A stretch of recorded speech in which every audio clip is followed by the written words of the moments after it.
everyone, and welcome to Kaiso Talk. Of course, our regular Wednesday evening program. And of course, we have so far three distinguished gentlemen in the house. And I promise you, as always, we're going to have a very interesting and lively discussion. We're talking Kaiso. Of course, Val is with me, as always, and tonight we have a legend, a veteran. Call him what you want him. The man Ember, he's in the house. Put you in jail and set the bandits free. I don't understand, after all these years, how all them different prime ministers in Trinidad and find the solution. Ember told them so. Put everybody in jail, let the bandits outside. No problem, everybody safe. And of course, the man Muscles, he's here with us. Yes, Mr. Soca Fever, you're sold. Black smoke, white smoke. Yes, indeed. We're going to have a great time this evening, folks. So I tell you what, we should be joined by another Calypsonian, Twiggy. She should be joining us, hopefully. It's busy time in Trinidad now. Of course, they've just announced the semi-finalists. That should be happening on Saturday, I think it is. Last night, we had the Young King competition. Squeezy ranking. Congratulations, of course. So there's a lot happening. Carnival is in the air. The Calypsonians, they're all over the place, getting ready. Tents are still operating. So we know it's kind of, a little difficult. But, I'm really happy and excited that they are making the effort, to be on the program to talk Kaiso. It just shows how passionate they are about what they're doing. So, enough from me. Let's introduce our guest for this evening. We're going to start with the man from Grenada, the man from the Blando. Muscles, good evening. How are you doing, man? Hey, just come from work. Good evening, Grenada. Good evening, Godfrey. It's a pleasure to be here. Seen some faces there, boy. Wow, they put me way up there, boy. Wow. Nice. No. Listen, I can guarantee you that nobody here in make you sing Kaiso. You sing Kaiso for yourself, so you put yourself there. Well, we started this thing very, very young, but listen, this man and them are watching and think they're singing Kaiso from since a little boy, Hearing them men and them in Trinidad, doing their thing, boy. Stick on a little 2-battery radio, them radio that have 2 batteries in it. Yeah, them like a Philips, you're walking with, I have it by your ears. You have to beat it sometime when you go in.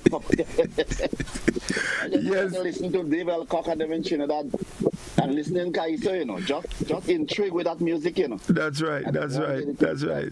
Well, we coming to all that talk just now, but of course it is a pleasure to introduce the man Ember. I've been following his music. Good evening. Indeed. I tell you something, at one time I used to take Ember for Croker and Croker for Ember. They kind of have a little look alike, The only thing, Croker is a midget, but I mean Ember have a look more. So Ember, it's a pleasure to have you. It's a taller midget. A taller midget. All right. Ember, just take a minute and just introduce yourself, because I'm sure there are people who are not familiar. They probably know the music, but they're not able to place the face or the man behind the music. So take a minute and just introduce yourself. Tell us who you are. Yeah, well, Ember, Calypsonian, started out 46 years ago professionally. I've been in everything basically in Trinidad. Soca Monarch. Back in the 96, I've written for some of the big name artists in Trinidad. I've been to the finals on 2 occasions. One of the guys who does hit hard, with the commentary, the protest songs, and say whatever. Ember's been around, doing it nice, continuing to do it nice, continuing to inform, educate, and entertain, Indeed. Val, how you doing, man? Yes. Always good evening, Grenada, and good evening to the Windward and all where this program is being heard.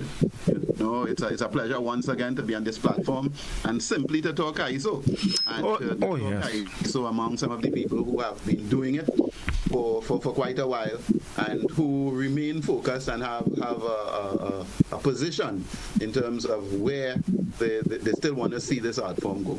Right. You know, always a pleasure to be here. Right.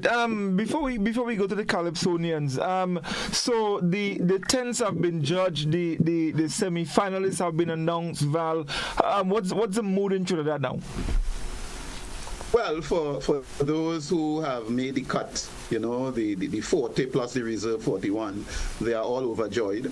And I'm sure getting ready for Saturday, which is just now, so that rehearsals would be probably happening. I don't know whether it started today, but certainly if not until Friday, you would have rehearsals and people getting all their paraphernalia together and so on, and making that preparation for the trip down to Skinner Park, and hoping to please the judges and the audience and get a place into the finals. So that it's a heightened mood always.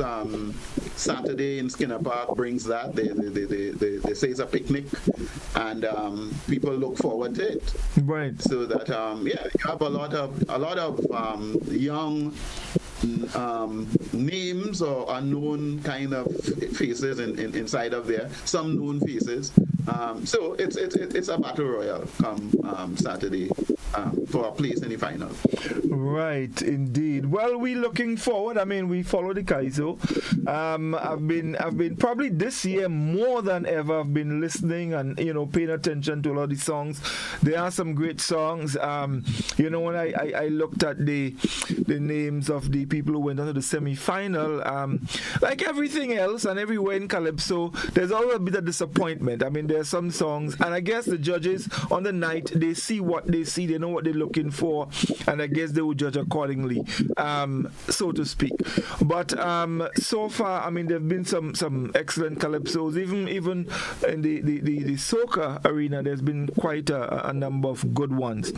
So we're looking forward to see what happens Saturday and who will go on to the March Gras night. We're looking forward to that, and who will be crowned the Calypso Monarch 2025.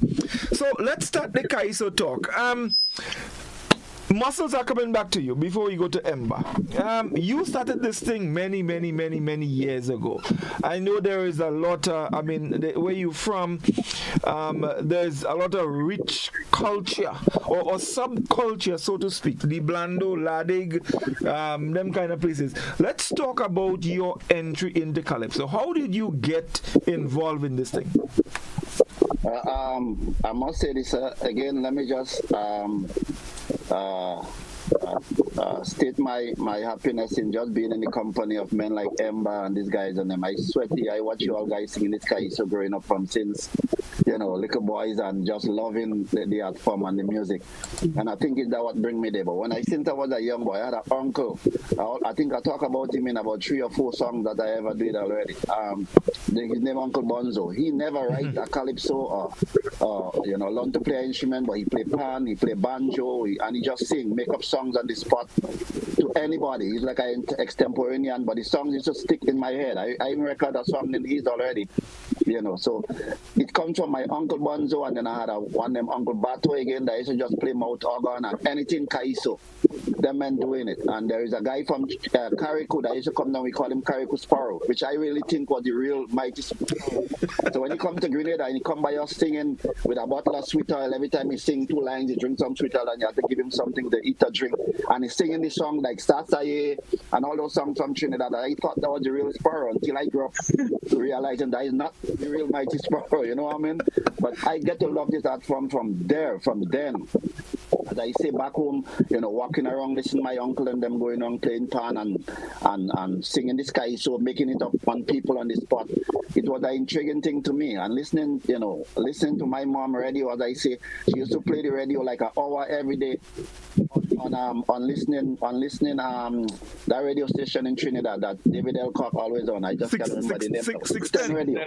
610 radio, yes. Man. Mm-hmm. So that's where I started to listen with Auntie K and all those guys, and I'm going up there singing calypso on Auntie K, and I was intrigued with calypso from then because I could write. I realized I could do what them guys doing. When I hear a song, I could sing it over.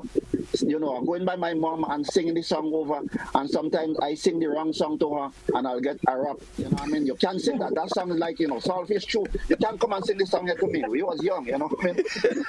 I could sing the whole song when I hear it. So I guess that's where the thing stem from. So I always tell people that I don't think Kaiso, I think Kaiso found me since I was a little boy, and I just couldn't let it go, man. To this day, I'm intrigued. As right now, the calypso going on in Trinidad, Ember, I'm in there everywhere, every night. Right. Last night I listened to you. I watched you perform, and my wife was asking me, "Is he taking part?" And I said, "I don't think so. I'm very honorary. You know, I mean, I think he won Young Kings already. I think he won Young Kings there already. Yeah, so I know the history of you know, I mean, the calypso in Trinidad, and I mean, I listen to it every time. I went down there a couple of times just for semifinals and come back up. You know what I mean? When I used to be in Grenada, come up for the whole season and take on the calypso. You know, and I almost say this.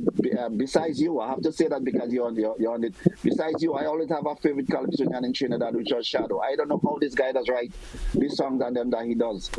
Especially, oh man, Kuda, Woulda, Shoulda, this kind of Kaiso and them, I can understand it. You know, Sukuya and all those things and them. So it's really, I mean, this art form to me is one of the best things. I don't know. Calypso first, then anything after, and any musical, everything after. When I talk about calypso, I mean Kaiso. I mean the real Kaiso. And you know, do some Kaiso, they wonder how you write, you know. So that's where I get into this thing, you know. I'm in Godfrey, and I think it's in 1991 I really started to do this thing on a professional level. But since I little boy I was writing. I win my first calypso crown in LCYC, Laddie Coles Youth Club, in a little thing we had up in my village. And I won my first competition there, and then I realized with Black Wizard and those guys and them was the adjudicator at the time, and they saw me and they said wow, and they bring me into Mass International to do little guest appearances here and there, you know what I mean? And that is where the thing started with me, and I'll never let calypso go from since then, man. Never. I would never. I'm telling you. Lovely. Moses, I'm coming back to you because I have a lot of things to ask you, and I'm sure Val have plenty of things to ask you as well. Ember, there's something very, and Moses, you spoke about Ember, but there's something special about Ember that probably other people don't realize. Ember made his first calypso final in a competition with some of the best calypsonians in the world, and Ember come third. So Ember competed in 1993. Ember competed with Baron, Shadow, Sparrow, Kenny J, Chuck Dust, Gypsy, Short Pants, Aloes, Super Blue, and Cuckoo. Wow. And Chuck Dust won that year with Misconceptions, and Ember give them one Beyond the Boundary. Ember, that's correct, right? Yes. I remember that year. This thing. Beautiful numbers, man. Yeah. In fact, Ember nearly beat Sparrow because Sparrow came second. Yeah. It's a controversial thing over that. Let's forget it. But it was an honor just to be there to rub shoulders with Sparrow, you know. It was only the second time I met Sparrow in my life, you know. Yeah. Yeah, that was the second time meeting him and going into a competition, you know. And I remember he saying before, he said, "Hey man, go out and get them your best and don't study nobody else," you know. And that's what I did. I went out there and performed, you know. Nearly bring it home, you know. No, I mean that was fantastic. I still tell people, as you said, the cast there is only 2 men get away. And 2 of the best. Yeah. Chucky, everybody else. Chucky, Gypsy, Cuckoo, Aloe, Shadow, Super, everybody, you know. Yeah. Imagine a 8-time Calypso Monarch and a 9-time Calypso Monarch beat Ember. Yeah. Interesting. But Ember, let's backtrack a little bit. To how you got into Calypso and take us through that journey. Well, basically, like my boy, he had his 2 uncles. I had my father, right? And actually, my father, I have some roots in Grenada, right? Because my father was a Grenadian, you know? right? So he know it's a sing calypso. I didn't know who calypso he's singing, whether it's his own.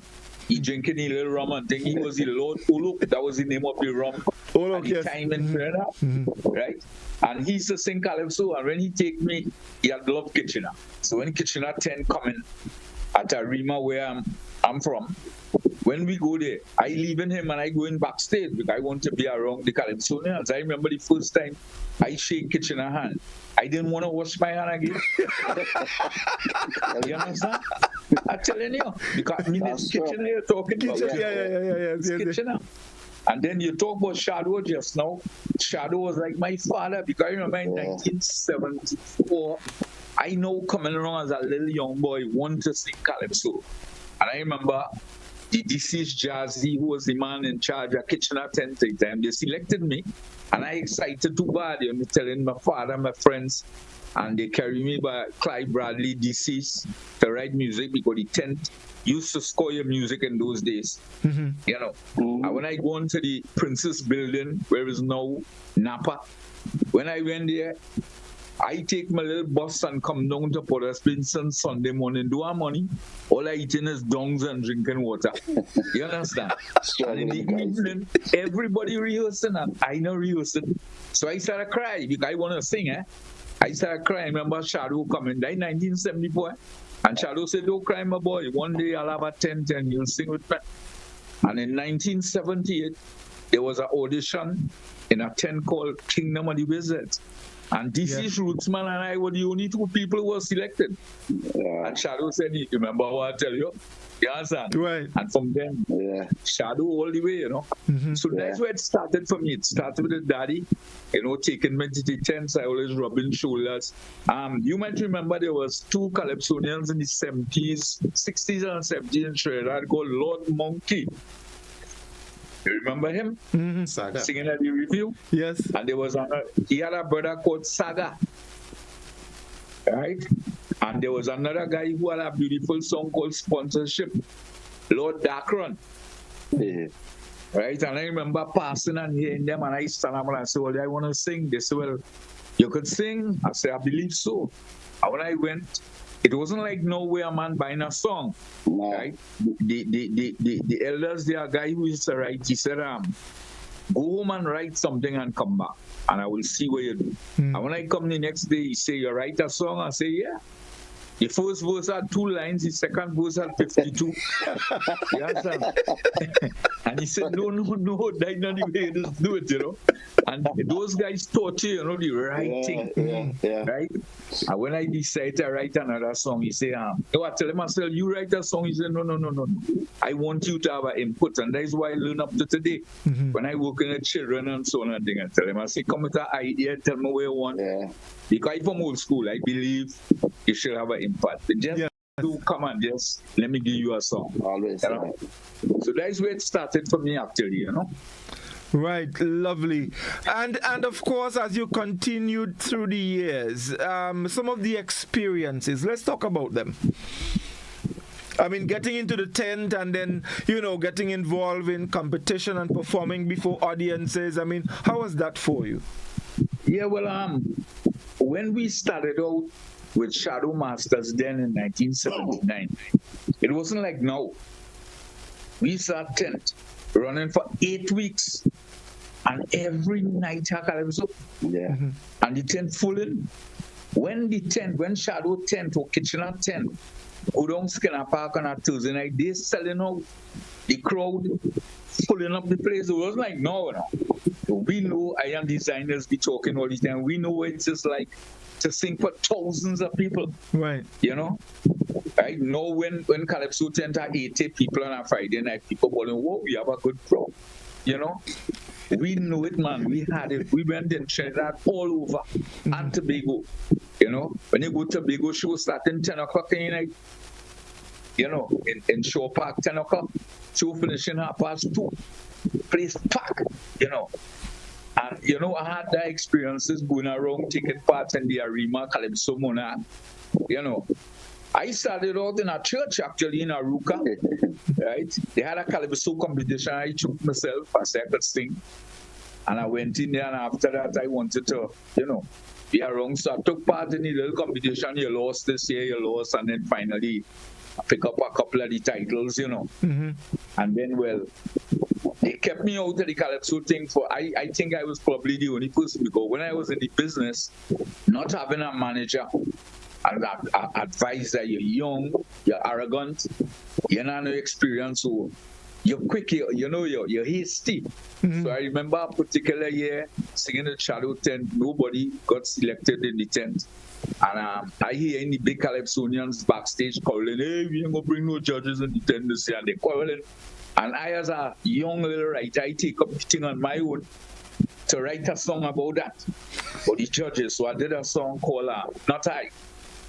If I sing it now, people might say, because I'm buying the competition is so great, but I did it in 1983. You understand?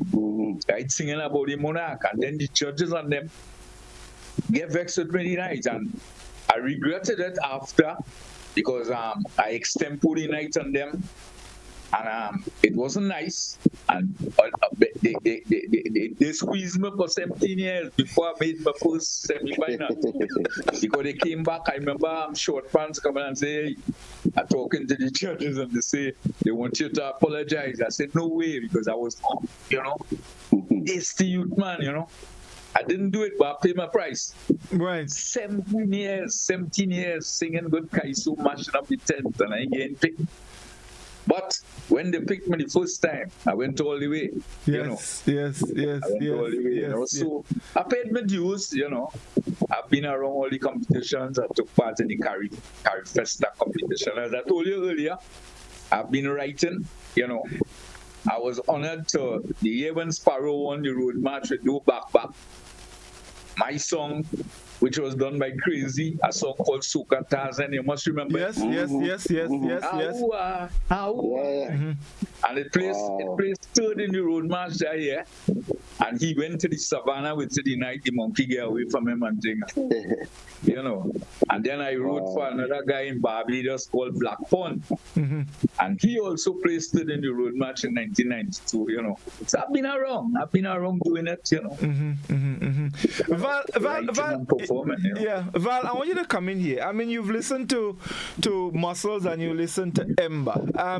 Your spin on what you've heard from these two Calypsonians, similarity and probably whatever else. You just broke up a bit, so that So I was saying, based on what you've listened, Muscles, Ember, similarities. I mean, Calypso is a Caribbean thing, but their background, how they got in, and some of the experiences. I want your views on that, and your thoughts on the both of them in terms of how they got in and the experiences that they shared thus far.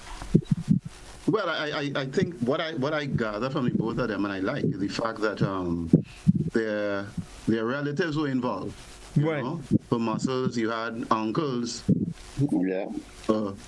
Calypsonians, who could have probably played an instrument and sing. And he got inspired to be a Calypsonian by listening to that. So that the environment was essential. For Ember, it's the same thing. His father, Lord Olok, which says a lot. I guess the Coco Spanish there and so on, and the rum, right, goes hand in hand. And so there's an environment which he learned from, and of course, he mentioned was 3 Calypsonians coming out of Arima, Monkey, Saga, Dakron, who were good in their times. I mean, really good Calypsonians. So that the environment that both Muscle and Ember grew up in, fuel the interest and founded them in a way that is definitely not happening now.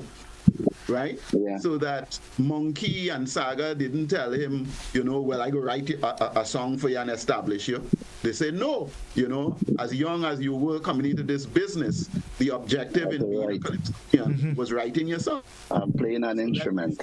What ideas you are coming with, and we would help you to shape those ideas and teach you the craft of calypso.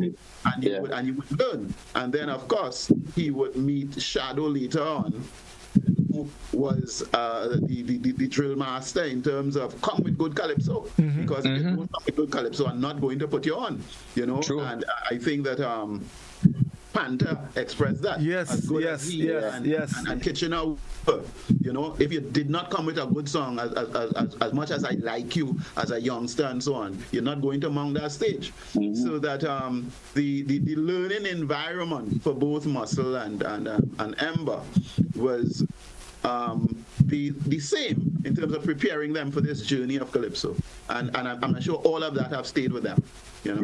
Right, definitely. Muscles, with what you've said before, of course your journey continued. Let's talk about that. That journey that up to where you are now. Reluctantly, as you know, I'm saying reluctantly because I live in a country where I really don't feel at home, and I'm in the US. But I journey home every year, Godfrey. Indeed. Every single year. Religiously. I'm in Grenada for the carnival season. Taking part in the tent, whether I make it to the finals or not. I'm there.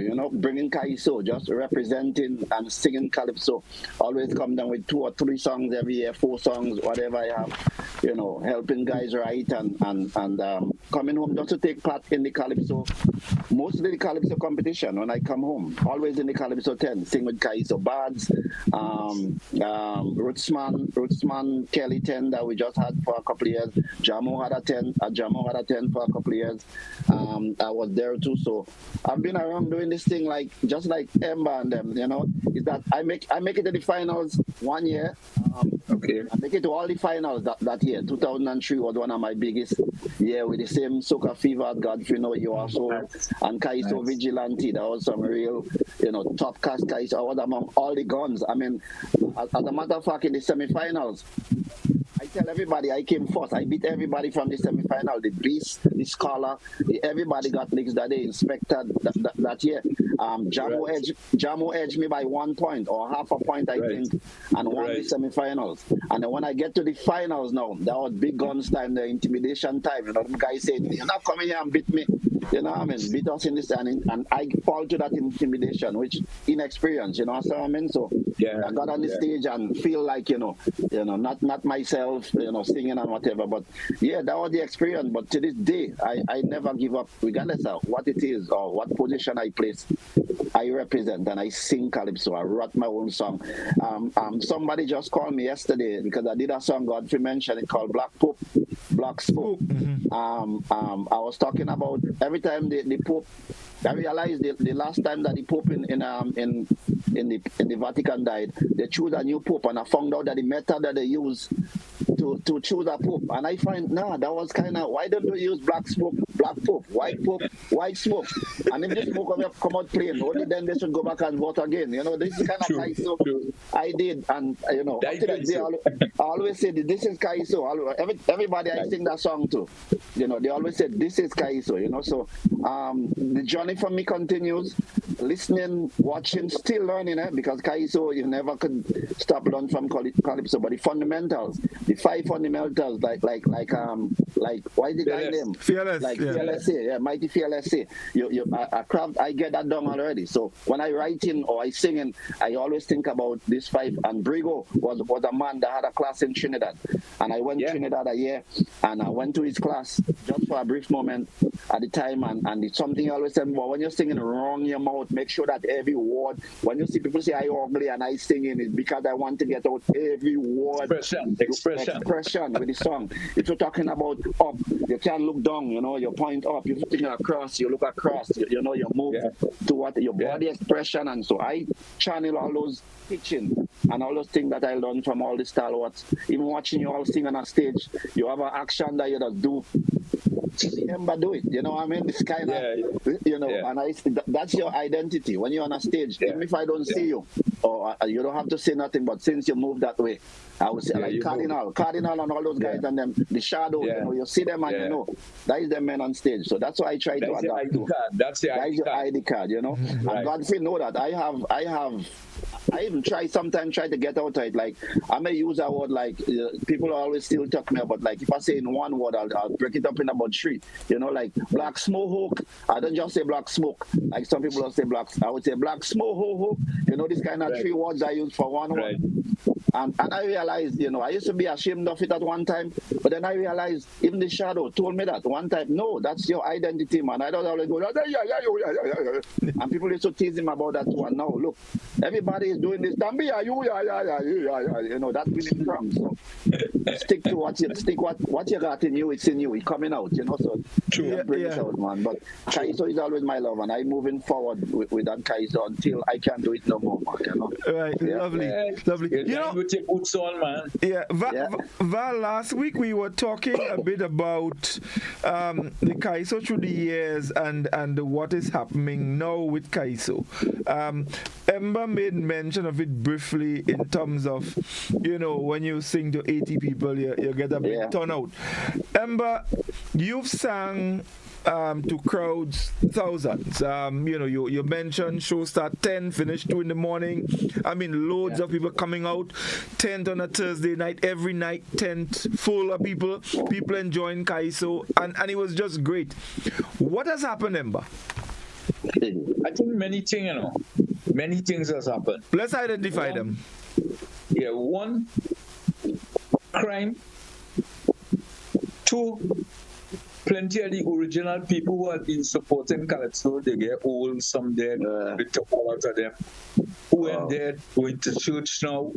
You know, the interest, you know, is just, let me tell you, Kaiso is a die-hard crowd, is a people who love this art. You know, if you put a Calypso on a Concord, then buying it, you understand? Because they love the thing. But the handful of them, they're no longer around. And the other thing, back in those days, had 4 Calypso tents in Trinidad. Now it's about 14. So people had to split up now, you know. And besides that, there's 400 fetes going on now too. So it's a lot of things that, you know, and I think the worst of it all, I think management had to start to do something about it with this 45 artists singing in the night and people dropping asleep, and, you know, that is changing format, you know. They definitely are changing format, you know. It's not like 45 years ago, you know. Right, Val. I mean, Emma mentioned a couple of things. I know we've spoken on this a number of times. Do you share those views? You agree with some of the things Emma mentioned that has played a part in the reduction in Calypso attendance? Well, I think you can't dismiss them. They're there. I think that the environment in terms of Trinidad, present environment, there is crime. He mentioned the fact of the aging demographic of the patrons. That is a fact. You know, people have aged out. They have died. They have gone to church and so on. But I think fundamentally we can't miss out the fact that Calypso started in 1921 with Railway Douglas. The first commercial tent started as a business, you know, and the business of Calypso was to get patrons into the Calypso tent, to fill up seats. And you could only do that with the product, so that the product was attractive, and the product attracted people, right, to come and listen, and so that Panther mentioned last week about Kitchener talking about the program, you know, and Jazzy and Sil Taylor and guys like that were about the program and making sure that the program was right. so that the program had a mix of maybe big songs and humor and the risky songs, the little smut and so on, things like that, so that the program was interested and people would come again and again.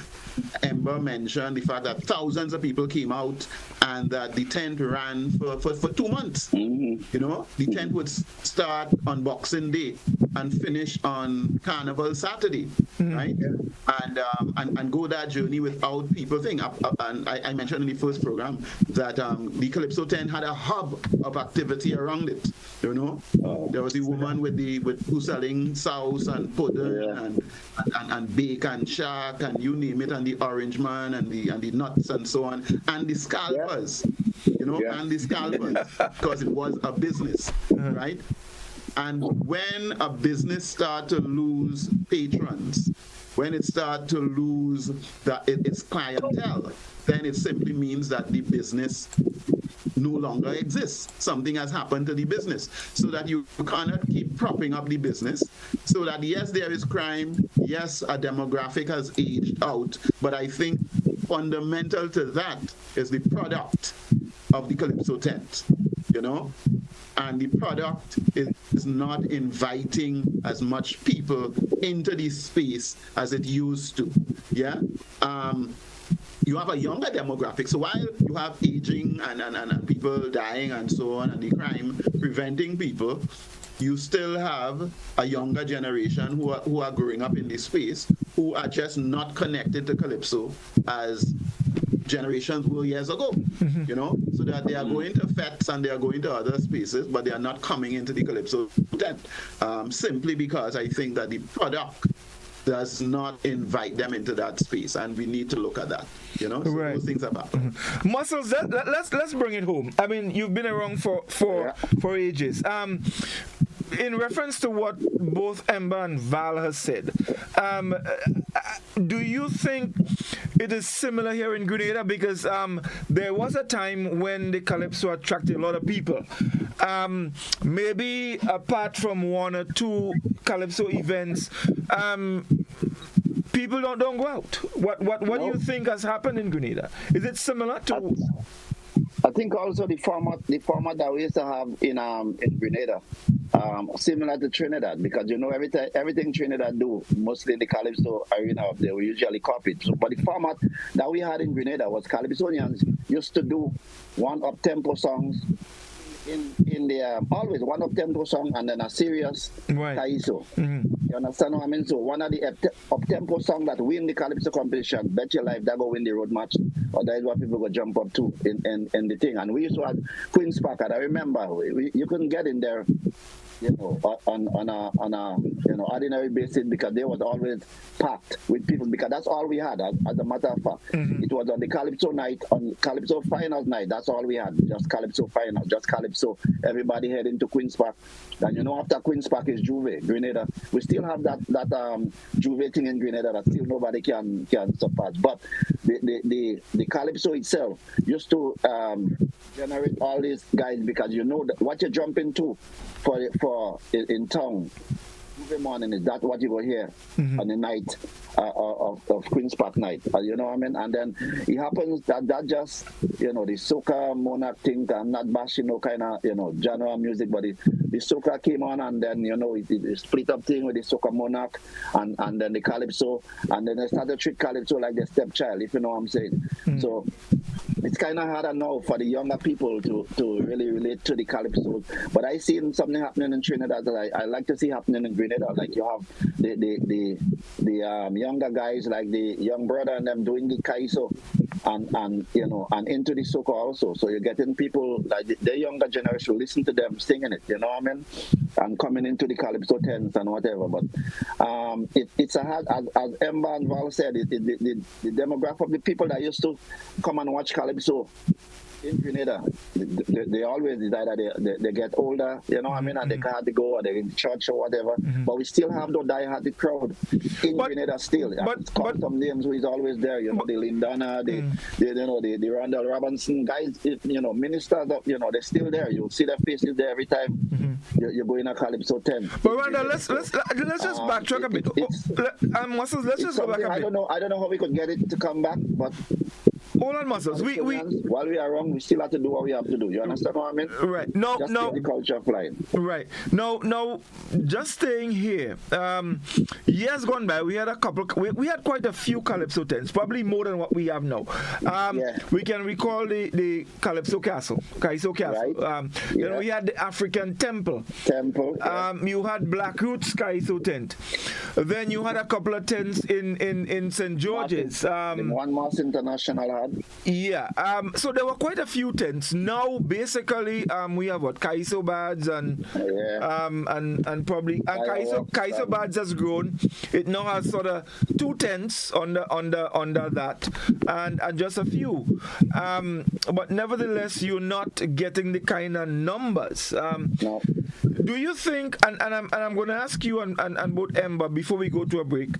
Do you think the kind of calypsos or the kind of material that calypsonians are offering the public now has any significant role to play in people not coming? Absolutely. You see, a lot of people make the Kaiso political, and everybody want to sing something to get into a Calypso final. And I don't think that's what used to happen back in the time. It don't have nothing to do with Calypso finals. Yes, we used to sing about the ills of society at the time. Whatever happened in the Calypso, because I always tell people, if you want to know what happened in 1975, go back and listen to a Kaiso, listen to a couple Kaiso, and you must hear something in one of those songs that happens. You know what I mean? Stick Your Still Be Mango by Sparrow. Praying Mantis. What's the song? When the Yankees came to Grenada and Rosalind. Yeah. Right, so those kind of calypsos and them used to be there, so it used to generate interest in people, in the public's eyes to listen to and to come in the tent to see. But now people are creating like you're just singing things off your head and not events that happen in you know what I mean, in terms of generating interest. Or what I'm trying to say is for people to listen to, you know what I mean? Right. And Emma could tell you that, Val could tell you that when you're listening to the Calypso back in the days, the kind of Calypso you used to hear, what a slipper's doing under my bed. It's like I used to always think about Penguin. how this man create and write the song. Yeah, that was a classic. It's songs that when you hear his interview and you ask him how he come up with that, I tell you, this is something that really happened. When Juke sing about stricken, this guy in tongue, you know what I mean? This is thing that had really happened. So, but the way the Calypsonian create the story, they make it like theatrical, like theater, you know what I mean? That you can listen and learn and see the craft of writing and so I think if we don't get back to those kind of things and just doing the German wine and calypsos, we won't get back up there. Yeah. It could be hard. Right, Ember. I'm sure you probably share that view as well. But one of the things, in my opinion, that used to draw a lot of people to Kaiso tents was the craft, the satire, the humor in calypso. Yeah. People used to go to Calypso tent, and I mean they would roll with laughter because of the craft of the artist. And uncle, yeah. I think we've lost that. Do you agree? Yeah, because humor is one of the hardest things to write. To make people laugh, you have to lift your hat to people like Spoiler, Funny, Shadow. Yeah. The guys who did the humor. Duke was a master. Yeah. And that was nice. You had people laughing and things. But the other thing, what I don't want us to miss it, the protest songs, the commentaries, when people wanted to hear your attack, when the politicians do nonsense, you could have go to the tent and hear it. No, you no longer hear that because the Calypsonians now taking sides. And because they're taking sides, I mean, in Trinidad, Calypsonians still attacking opposition. And opposition not in government. And government getting away with murder. Right? And come on, when I did a song this year called The Silent Posse. You understand? Val could tell you, I did a song called The Silent Posse because, hey, all of a sudden nobody saying nothing again. Because why? We getting finances from the government. Come on, that was always so. Them can't stop that. And we gotta make them know, hey, we ain't stupid. You have, if you wanna contribute the culture, it's carnival, calypso, everything. Don't come and tell me like you giving us your money. You understand? You're contributing to your culture, your country. And if the Kaisonian ain't saying things, nobody interested. They're not interested because how they so Chalky was the boss. Chalky ponging from the time he started. And every prime minister get blows. Now all of a sudden nobody saying nothing, everybody in fear. You know. And that's why when I did my research on thing in 2022, and I went back to my roots and realized that I have indigenous roots. I put on Apache on my name, and an Apache pays nothing. Yes, man. Apache will run in, and the more, according to Stalin, the more you shoot, is more come. You know, and I feel this. I'm not doing it. Come on, and that is one of the problems. Too, people not hearing great songs like what my show and them guys sing. You know, Watchman and all these guys. You put on nice song, all of a sudden, away. Everybody want to sing gospel now. Everybody want to sing nation building. Come on, Val. You know? Val. Another aspect of the Kaiso that we've spoken about. You know, with the material. You are a writer yourself.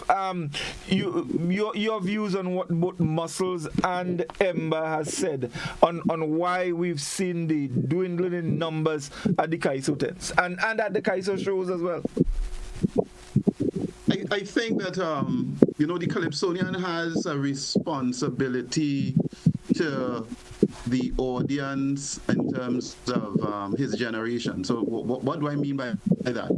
I think I've always understood that and I use my father. My father was born in 1933 and Sparrow born in 1935. I think Sparrow, I always say that Sparrow represented them, you know, so that in 1955, 56, when they are young people in their 20s, you know, he knew exactly that he knew that Sparrow was speaking for him on a number of topics. And they grew up just loving Sparrow and his songs and so on and so on, because he represented that kind of urban youth and things like that. So that the Calypsonian also knew his audience, and they sang for the audience. And the audience primarily were basically a grassroots audience, you know. And the Calypsonian created songs for that. Now, as our societies have become more affluent and monies have come about in Trinidad, the oil dollars that started to flow in the early 1980s and so on, changed Trinidad society tremendously, so that now the Calypsonian does not necessarily know exactly who he's singing to, right? You have audiences divided in terms of who are, you know, middle, upper, and all kind of things like that, so that you now have to decide in terms of, basically in terms of language, who you're performing to, so that the risque songs, let's say, of a Zandoli, for some people, if Zandoli is singing the whip, right? I remember Zando when we did Raw Kaiso 1 at the Mass Camp, right? I remember Andrew Tanker, when Zando sing the whip, he said, "Oh boy, that's bestiality." You know? And that is a different voice. That is a particular view, right?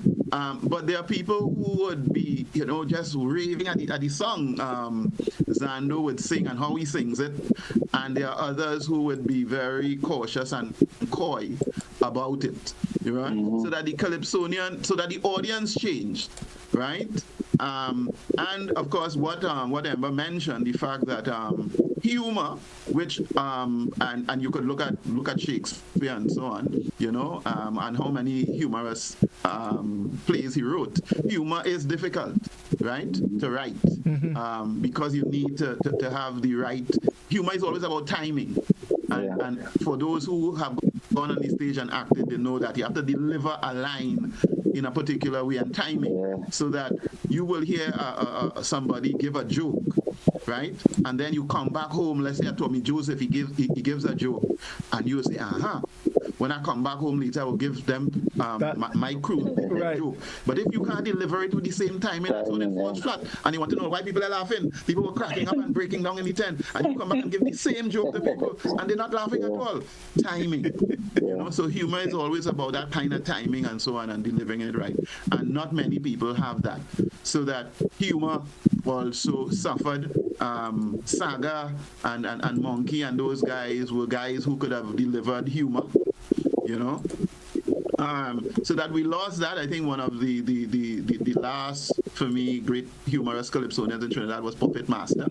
Oh, yeah. Right? My boy. Yeah. So that we have lost that ability. But it also suffered because people were singing as puppet, great humor, and not getting into the final of a Calypso Monarch. So that they kind of created a little space, a little annex, and they call it the humorous Calypso competition. And they give you a smaller purse, but the larger purse, the $1 million, going to people who sing it. Your purse is some kind of $20,000, $30,000, that kind of thing.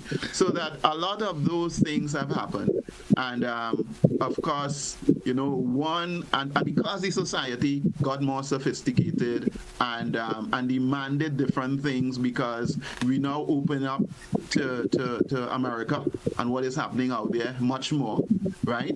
So that we are still within the realm of that. Now we are forced to, in terms of a younger generation, that the calypso is too long, right? So that the calypso now, the normal length of a calypso is about 7.5 to 8 minutes. Yeah. But younger people want a shorter version. They don't want a calypso going past 3 minutes, right? Because on the radio stations, and Godfrey on the radio stations only want to play probably 1.5 minutes to 2 minutes of a song. Switch. But the calypso format is still 4 verses and a chorus, still 8 minutes long or even longer. So that those are the things, because of affluence and money flowing through the Caribbean, that it has forced changes on the calypso, on the calypso art form. And of course, we haven't yet adapted totally to those changes. So those are the things we have to look at going forward. Right, lovely. A nice way to go to the break. We're going to take a short commercial break, and then we're going to come back. When we come back, I want to talk about the competition and the judges. We'll be back in a moment. Stay with us, folks.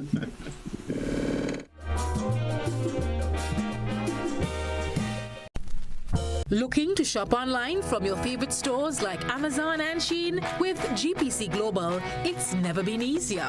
Get your very own US address and shop from around the world. With GPC Global, you can order the latest trends and must-have items, all delivered straight to Grenada to your closest post office for your pickup. We offer the cheapest rates, and our service is reliable and quick. No more waiting for weeks for your packages. Your satisfaction is guaranteed. Join the Grenada Postal family today and start shopping smarter. Visit us online at www.grenadapostal.com or call us on 437-POST. That's 437-7678. GPC Global, your gateway to the world. Grenada.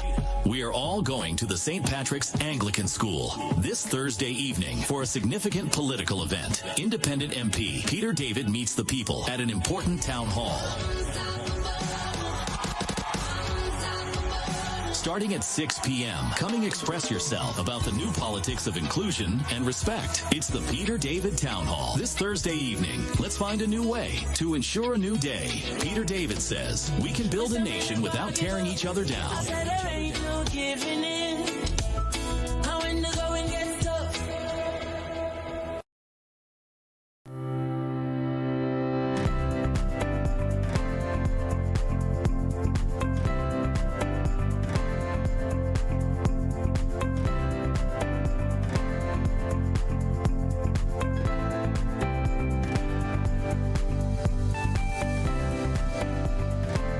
Unlocking opportunities, Excel leads the way in digital advancement every single day. Fair internet access for all to share.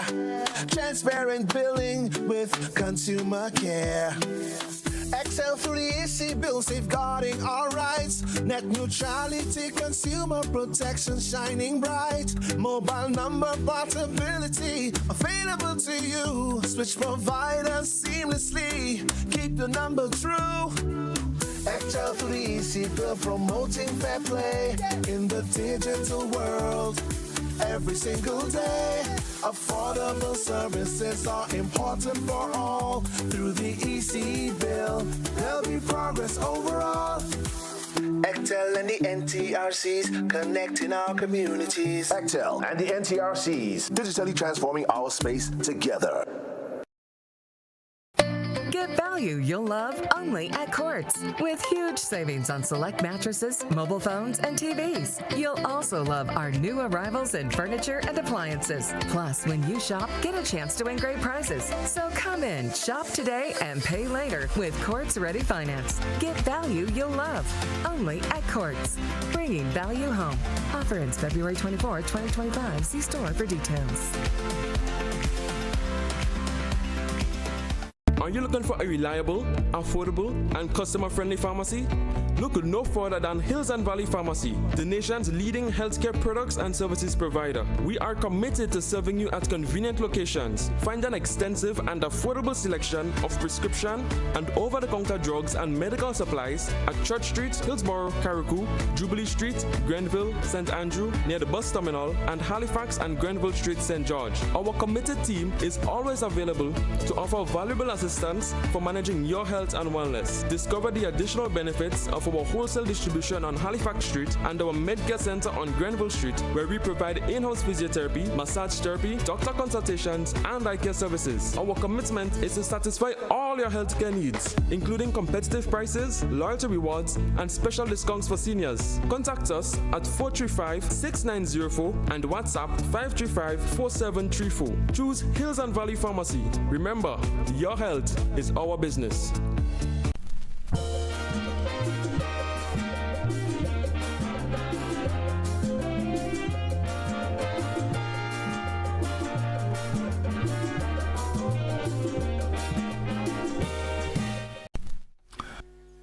Welcome back, everyone, to Kaiso Talk.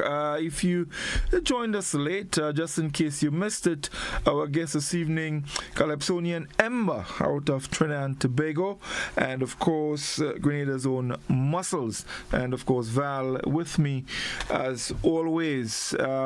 If you would like to be part of the discussion, you can give us a call. The number is 435-2041, or you can drop your question or comments on our Facebook page or also on our WhatsApp platform. Our WhatsApp number is 435-2041 as well, yeah? So you can give us a call, 435-2041, or, you can leave your comment in our on our Facebook page or on our WhatsApp platform. So, Ember, I'm going to start back with you this time. You've been in the competition before. In fact, we mentioned earlier your first entry into the Calypso finals. You placed 3rd behind Chalk Dust and Sparrow. how was it like? Let me jog your memory. I know it's a long time. How was it like going into that competition and performing with these guys? Did you feel intimidated? Did you feel, boy, I know if I could make it? Or did you feel, I won't go there and I go show them what Emba could do? Talk to us. Well, basically, two things. I was not intimidated. Mm-hmm. That was one. And the other thing, I think if I had a little more of what you just said, I go out there and show them for like was. If I had a little more killer instinct, at that time. But I was a bit casual. I just went and took the show. Hey, it's our next performance. Mm-hmm. So I'm not going to be under no pressure. I go in like how I perform in the 10 the night. And that was it. But intimidation, no. None at all. All right. You after 93, 94, you didn't make it. You came back in 95 with my favorite Emba Kaiso. Don't jail them. Yeah. And there was the cast. Then again, you had the big names. The Crow. Sparrow was also there. Aloes, a couple of the guys. Sparrow came third that year. You fell about what? 7? Stalin, everybody. Yeah, Stalin, the whole crew. Yeah. Right. Mm-hmm. Going in this time, I'm sure you would have felt a little more confident because you came third. Then your first time, the second time I had to do better. What happened? Yeah, well, again, I had my songs. The songs I was getting a good feedback from the public and thing. I remember having a manager at that time. He is now the captain of Phase 2 Pan Group, Mr. Terry Bernard. I remember going to the airport to drop him. He was flying out to Miami. And he wanted to pick up all the newspapers to carry up to read in the plane. And when we pick up the bum newspaper each time, the headline was Emba for Monarch, Right. And it's like, I said, but these people really taking this thing serious again. I always casual, I always calm, So it's only that night I said, well, these people taking me serious, but, But again, I would say that if I had the experience, again, I might have changed the second song. Which one? Dojlem? The Dojlem was big and strong enough. Mm-hmm. But the second song was a song to take me to the final, not to sing for the final. And I didn't have the experience, but I went out there and I do my best, Right. Yeah. That reminds me of a Grenadian Calypso. When he make it to the final, he got to change his song and he get real blues. I didn't know if this Calypso on the show tonight, but if he there, you can talk about it. Right. Muscles. This man give me talk about that. Muscles Kaiso talk is such that your embassy, he ain't afraid nothing, he had to let it go. Tell us about that. I want to know why you changed the song. You had the two biggest songs for the year, Soca Fever and You Are Sold. What happened? I don't know. You see, again, too, you talk to people and you listen to people. At Embassy, I didn't pick up a newspaper, but I heard it on the radio when somebody said, if this guy sing this song, Kaiso Vigilante, he's unbeatable because he did that song. He beat all those guys and them in the semifinals with Kaiso Vigilante. So he should be singing it in the finals. But when you link about Soca Fever and You Are Soul, that were the two songs that I had to do because, again, the format that I should have stick to, learning from all the guys back in the days. You have an up-tempo song which could carry you through, Juve, and also you have a nice commentary song, and I didn't do that. I didn't take, that advice. I listened to what they say about the you beat everybody in Calypso semi-finals, but that was another, Skinner Park, as you know, Emba, Skinner Park, yeah. and also, in the state where you always have the Calypso finals in Grandstand, and it's a different, venue, right? Queen's Park is a different venue, just same thing like Grenada. We used to have something called Simon. Right. when you leave Simon and people tell you you're good from Simon, but it's a different thing to Queen's Park. When you get to Queen's Park here now, it's a different format at the show. In experience again, as you say, I didn't take it up. But you didn't learn that way. You didn't learn this thing. So hence the reason why to this day, this guy give me this talk about that thing. And incidentally, Godfrey, I think you heard that story already. The reason why I make it to that to that Calypso final that year, there was a guy named Joe. He had a shop on Scott Street in Grenada, and all the guys used to go and hang around there every time you finish work and pull out the tie, and then we'll be talking Calypso. And I went there one time and they introducing me to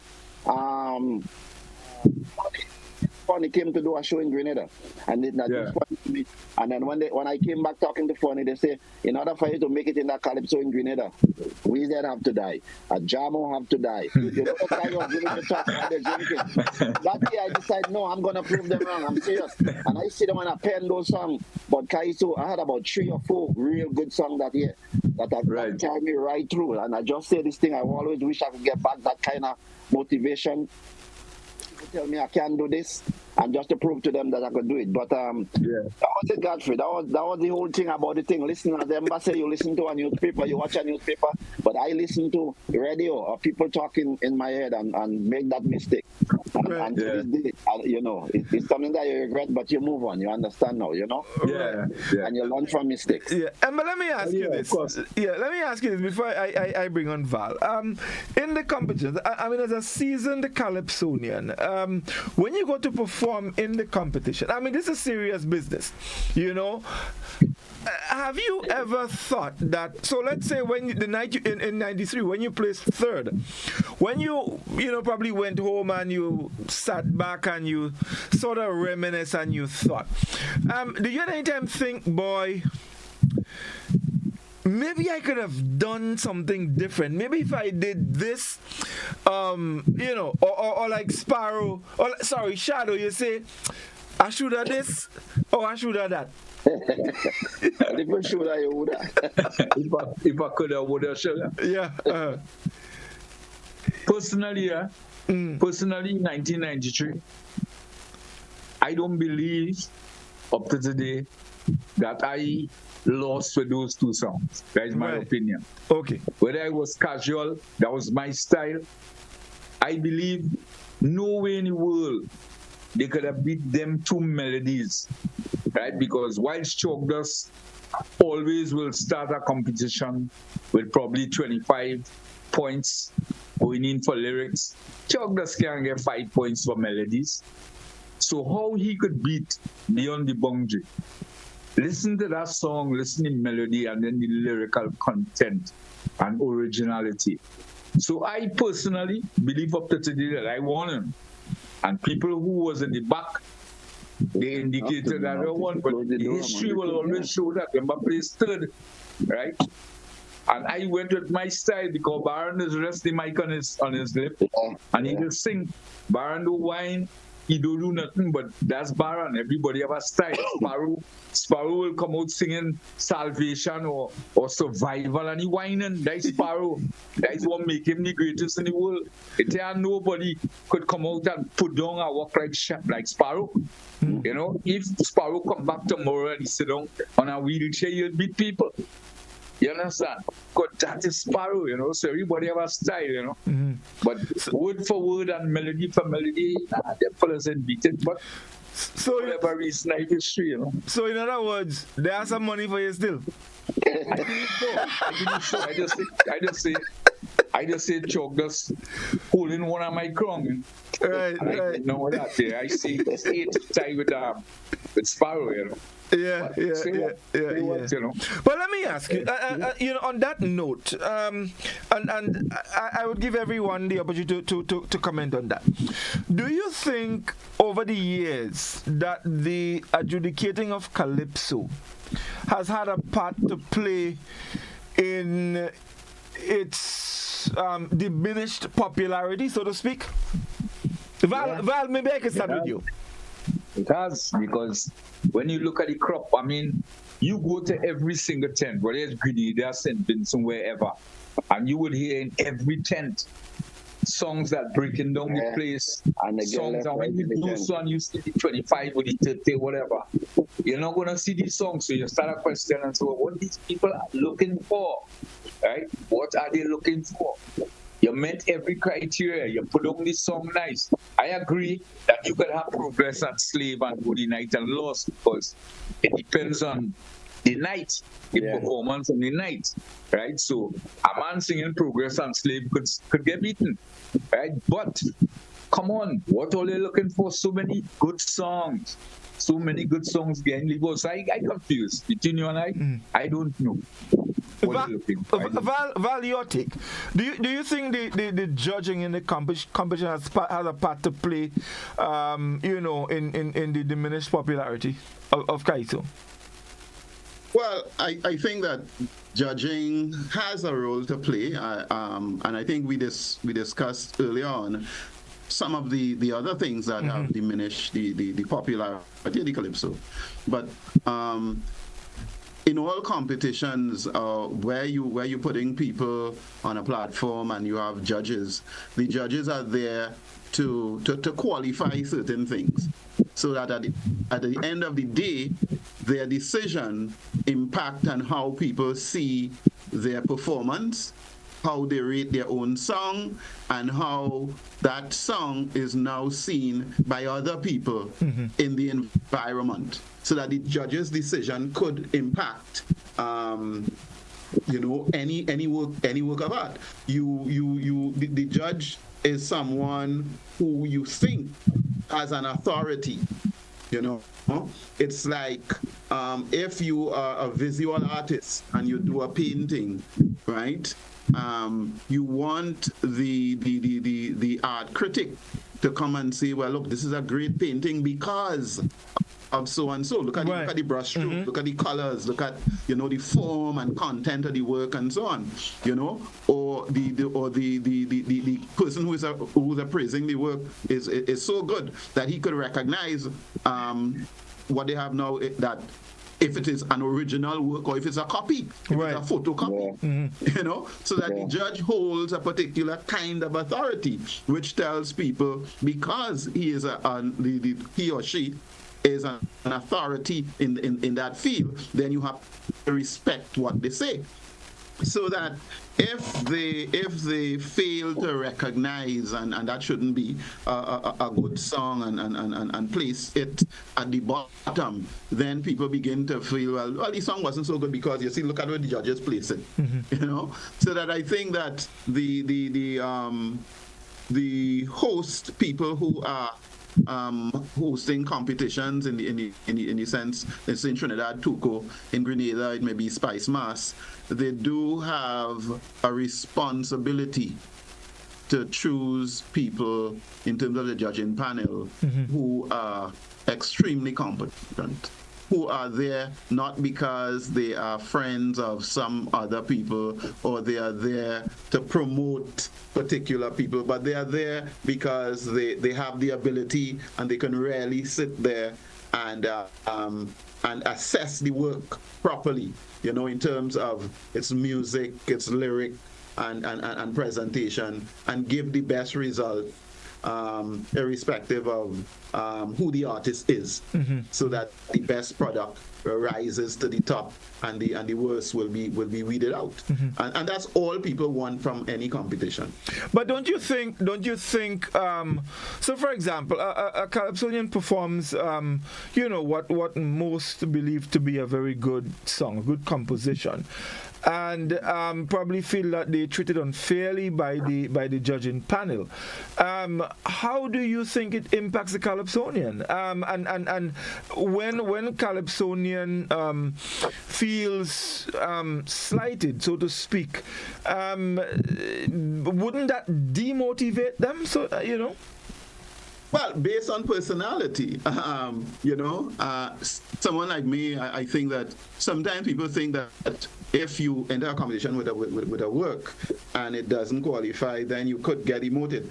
Sometimes it pushes you to be better, according to your personality. It tells you, well, all right, let me now just go back and work harder. Let me come with a different approach, whatever. Not that you just willy-nilly just doing things. But I think that when you put out work, you get a particular kind of response from audience and from other people. You're always looking for that. And I think that the audience is the greatest test. You know, you're testing your work in terms of a live audience in a Calypso tent, and you're getting that feedback. So that if the judges say does not include you, you're still going out there and performing to an audience. Right. And if the audience is accepting your work, then you now begin to question the judges, whether they are right. And something tells you that they are not right, because here, the thing that matters, audience, they say, yes, we like your work. But you ought not to feel demoted. Some people are, and it could be a very crushing blow for some Calypsonians. Some Calypsonians have gone off the deep edge because of that. They have been out there and not getting the kind of responses that they wanted, and they have, gone off the deep end. But, you have to persevere. You have to know that this is who you are. You're an artist, you're a creator, and you will continue to create work. The fact that you are placing the work in a competition is just one aspect of getting the work recognized. So that do not take the competition for the be-all and end-all of how you can exploit that work. And I think that is the mindset that Calypsonians need to get into, that the competition aspect is just one mode of presenting their work. Yeah. And in all your years of singing, and performing Calypso, have you at any time felt, what, boy, I had enough? I'm going to give it up. Have you ever gotten that feeling that you probably felt that you had enough and you're going to throw in your towel? No, I've said in terms of the competition, I've had enough. Right. But not singing, because as Val said, the judges are the people. Because if you have any competition anywhere and you say, listen, we're going to let the public have a people's choice, most times they come totally different, and the winner they choose is actually the person who should win. You understand? And it's an aspect that they should do. What I want the younger Calypsonians, do not go there just saying, hey, I write a song, I will get in the finals this year. Anytime you start focusing, so you're in trouble.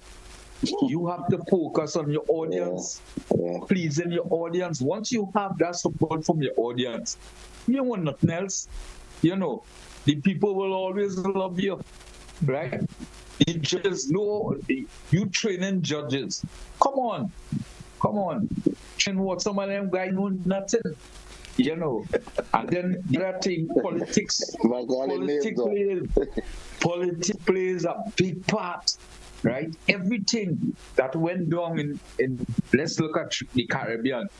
This politics bring it down. Be it cricket, football, culture, it's politics. Because if a politician leave the village councils in Queen or wherever and leave it in their hands and say, we know in the pain, well, they run it. It runs perfect. It's when the politician want to be inside of the committee, that's where the problem comes. So it is so in Calypso. You understand? That's the problem. Come on, too much politics in Calypso. Right. Muscles. I seen it as I seen it, No, of course. Muscles, same question. Do you think the judging has played a part in sort of taking away from the popularity and probably causing Calypsonians to get demotivated? Yeah, absolutely. I say that, because I have Calypsonians who I know that said they would never take in part. For instance, men like Stumpy, Mr. Yes. X. And I heard people say that that the judge's decision making, they're out of Calypso. They're not even singing again. You know what I mean? I take a different view because as Embassy or Val even talk about, I do it because, as I told you, it comes from way back then, It's something that is rooted and implanted in me, that I can see myself not doing that, you know what I mean? Is it DNA? Yeah, that is what I'm talking about. Exactly. I can't see myself not doing that. So whatever the judge, I feel disappointed many times because I go to finals and I sit down and I'm watching guys, my friends performing and singing and saying to myself, are you serious with that kind of, what they're singing or you know what I mean? Maybe I did something wrong. Again, deliver or whatever. I don't know. But that still don't take away from me walking away from Calypso. I'm sorry, I have to, you know what I mean? Give me for the Ember, don't take part in competition no more. Maybe that's what I'll do, but to say stop singing, no, I'm not stop. Because I do it, incidentally, the song I'm doing this year is something I just call It. I'll just give you an insight into it. It's just called It. It's like when Ember do it, they do it. Nobody accept it or clap it, but certain other people do it. And that very same song, they clap it and they accept it. Sparrow, if you take Sparrow education, Ember sing that, they might not clap it and accept it as the way Sparrow do it. And I always feel, you could change that demographic. You know what I mean? A good Kaiso is a good Kaiso. The guy that won the Young King this year, a good Kaiso is a good Kaiso, my friend. And I saw him from the one Unstoppable because that's a good Kaiso. He's addressing what's happening in Trinidad and Tobago right now. Yeah. And it's fundamental. It's great. It's a good, you know what I mean? Is he delivering it and thinking? I mean, he could was he afraid to mess up? He didn't, which I in my opinion, right? That is my opinion right now. So I just saying this to say, you don't let judges' decisions stop you from, doing your music, doing what you like. Right. You can stop you from the competition, but not your music. So seeing you on stage, Ember, this year, and guys who I didn't see for a little while, I was wondering, where these guys on them? I know you all are still around, but we still there, man. We still there. And Muscle, if I tell you all something, when I sang Beyond the Boundary and get them one, the same Young King competition, I didn't place. Yeah. That's another thing that I always say to them. Same two songs, didn't place. And I remember whenever you qualified for Young King, you had to go before the panel, right? And the late chief, I remember him saying, I have scrutinized the song and I cannot find a wrong word or a weak word, but I didn't place. Yeah. Right? Because you look at the two ladies in the Calypso, in the women Calypso finals in Trinidad this year, one came first and second, and they didn't make it in the semifinals, and you ask yourself, you understand what I mean? Yeah, and when I didn't place, and the March Granite, and nearly run away with the crown, they were so embarrassed that they came up. When was the presentation and they decided to give me a special prize? Right. And I said, well, what is the special prize for? You were rejected the two songs. Yeah. You understand? So it's craziness. Right. Judging thing, we don't know what it is. We don't know what they want or what they're looking for. But I will advise any young singer, be strong. Yeah. Don't try to go and sing for crown. You're sing your song. Yeah. And if God help you, and you're getting well, that's it. Yeah. Gentlemen, we practically look every week. I wish we could just go on and go on, but we're out of time. So I'm gonna ask you all one final question, and you can all use your last 2 minutes to respond. Where is Godfrey? Before you ask the question, just one question I want to ask Muscle. Muscle, I know you're outside, right? You're in the United States. How do you keep up with the news in Grenada and so on that helps you to craft songs for the space on a yearly basis? How do you keep up with the news and so on? We have a word we say in Grenada. Mm-hmm. People in Grenada fast. So as soon as something happens, somebody will talk about it someplace. You understand? I mean, right now I'm listening that. All today, I listened. Somebody called me and tell me, "Do you hear that they want to borrow $800 and something million to finance the budget?" And I say, "It's not 807 and something. It's seven. You know what I mean?" And then I could tell them how much it is, and they argue with me. No, it's 8. I say, "It's 7. I heard." And no, So that was it. Grenadians fast. So as soon as something happens in Grenada, somebody go call you, man, and tell you. So there goes my topics. I always hear it. I'm always there. But I'm always in Grenada. Besides that, I'm always in Grenada on the social media. Always there, you know. Right. I wanted to know. I just have to put it down, you man. So gentlemen, and Muscles, I would start with you. Where is Calypso heading? 2 minutes. You asking me the question? Muscles. We were talking muscles. Yes. Right. Where is Calypso heading? Man, but if we continue that trend we on, when I say with judges adjudicating and stuff for Calypsos, we're losing the audience as Emba and we all know, as Val talk about the demographic of the age group with the people that really go in and listen and watch Calypso. You don't find in this kind of people in the tent no more, as Val says, either they're in church or they just lost interest because the guys who singing it is not there no more. You know, so I'm talking about. So I don't know where we're going to end up, but I still think that there are people that will still hold on to that thing regardless of what happened. Because I'm looking at Trinidad kind of music this year with the Marshallas and them now. This is Calypso. Most of the songs that they're doing, even the Young Brother song and whatever, I hear a lot of Calypso into their music and them. So I don't think he's gonna die. Calypso can die, man. It's something that is alive. It's alive in me because I'm sure my daughter or my daughter kid one day go back and listen to her granddad music and do it over. Somebody go listen to it and do it over. You know what I mean? So it's a continuation of something that implanted DNA, as we say. I don't think it could die. So right. I seen it as Calypso will always be there. It might not have that impact like other music have, and I always say as it was in the beginning, shall it be in the end. So things that come around, the world is a cycle, and it will come back there one of these days. I might not be around to hear Calypso singing like the Zandoli and the other guys, and then when you go in a tent and you're finding those kind of, people gripping you on your seat, the breaky, Chinese incident, and you're wondering what the hell, or this man on the bus stand cussing this woman, about some. I mean, I don't know, but if you're doing them kind of music, I don't see how people could not listen, and find the interest. So I don't see Kaiso as dying, my friend. I don't see it. Right. Okay. And that's my final word. Yeah. Thank you, Muscles. Emba, same question. Where's Kaiso heading? Well, I hope it heads to church, because it needs rescuing. It needs some prayers, I will sum it up like that. All right, Emma, thank you so much. Val, where are we going with Kaiso?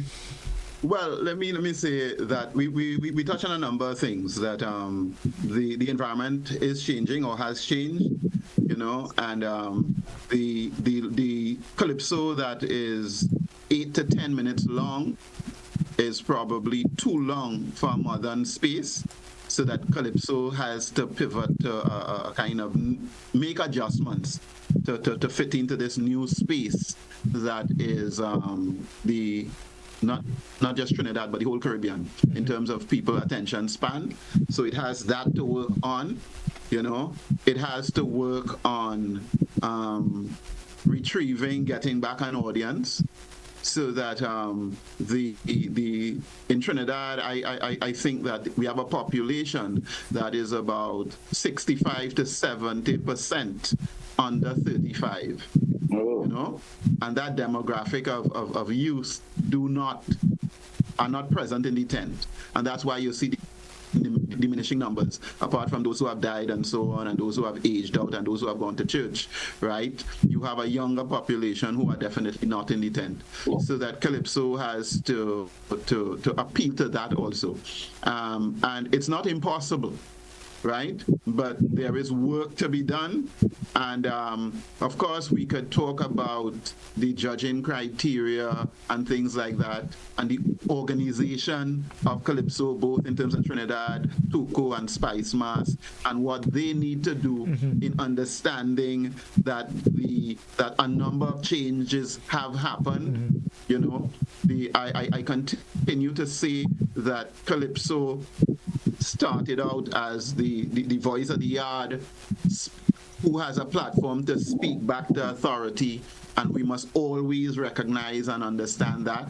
And the day that we lose it, because we have made a compromise with the politics of the day, and we lose that voice that could speak back to authority, then we're in a bad place. And those things have happened. So that there are changes that need to happen, but the Calypsonian has to become conscious of that and take back some responsibility onto themselves in order to change the environment.